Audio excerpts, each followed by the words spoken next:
नमस्कार. भावनिक विश्रांतीनंतर सामाजिक विश्रांती.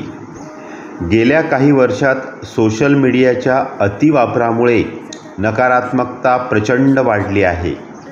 आपल्या आसपास असणारी माणसे आपण बदलू तर शकत नाही, मात्र जास्तीत जास्त प्रेरणा देणाऱ्या, उत्साह वाढविणाऱ्या, सकारात्मक विचार करणाऱ्या लोकांच्या संपर्कात राहण्याचा प्रयत्न करणे म्हणजे सामाजिक विश्रांती.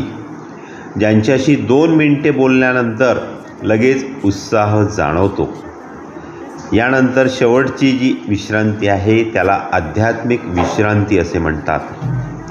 या विश्रांतीनंतर आपुलकी स्वीकार करणे, या भावना अगदी शारीरिक व मानसिकतेच्या पलीकडे जाऊन खोलवर समजून घेणं, ही आध्यात्मिक विश्रांती.